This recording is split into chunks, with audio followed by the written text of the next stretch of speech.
Rallies and riots, water cannons and truncheons, trampling of our basic human rights.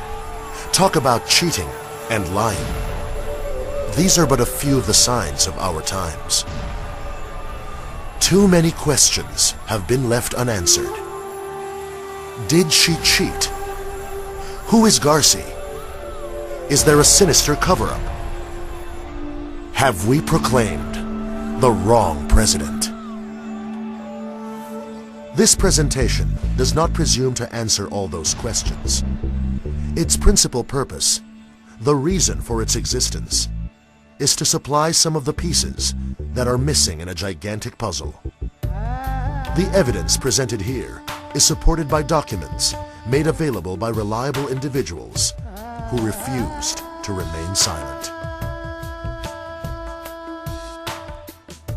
For the next hour or so, we shall share with you some of those documents. In particular, election returns from Mindanao. We shall revisit the conversations and the Garci tapes to show you how they directly affected the 2004 presidential elections. We will show you 1. Antecedents to deception. 2. Electoral process. 3. Evidence of fraud. 4. Gloria Garci and the tampering in Mindanao. 5. A call to action. We all remember what happened in Baguio on December 30, 2002. Some of us actually believed she was sincere.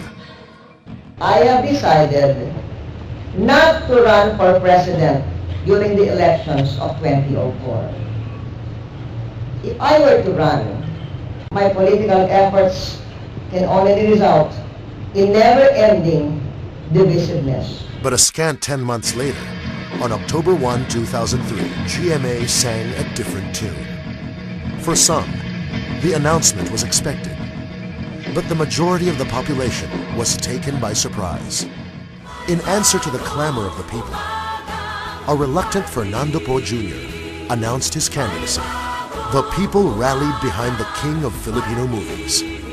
They believed they had found their champion. The political machinery of the incumbent began to work overtime. GMA appointed Virgilio Garciliano as COMELEC Commissioner.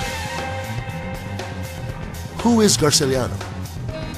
He had a 40-year career in COMELEC. He was dismissed in 1986 after the snap elections. He was reinstated in 1994 as director of COMELEC. After his mandatory retirement in 2003, GMA appointed him COMELEC Commissioner on February 11, 2004. He was never confirmed, but was allowed to assume office.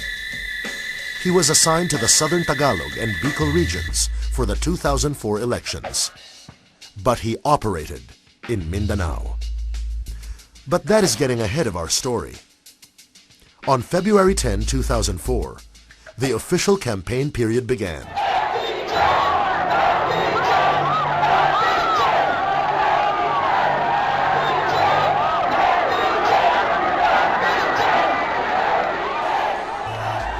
The candidates, Panfilo Lacson, Gloria Macapagal Arroyo, Fernando Po Jr., Raul Rocco, and brother Eddie Villanueva. On election day at 7 a.m., precincts all over the country opened their doors. They say that hundreds of thousands were disenfranchised. At 3 p.m., when the precincts closed, many never got to vote at all. After a contentious and painfully slow canvassing of votes, witnessed by both Senate and the House of Representatives, GMA and Noli de Castro were proclaimed. News of rampant cheating spread like wildfire. On July 23, 2004, candidate Fernando Po Jr. filed his protest at the Presidential Electoral Tribunal. There was no action from the PET. FPJ waited patiently, still trusting in the rule of law. But the Almighty had other plans for FPJ. President movement sa pagkontrol ng mga tao. Ito na po, sa aming kanan.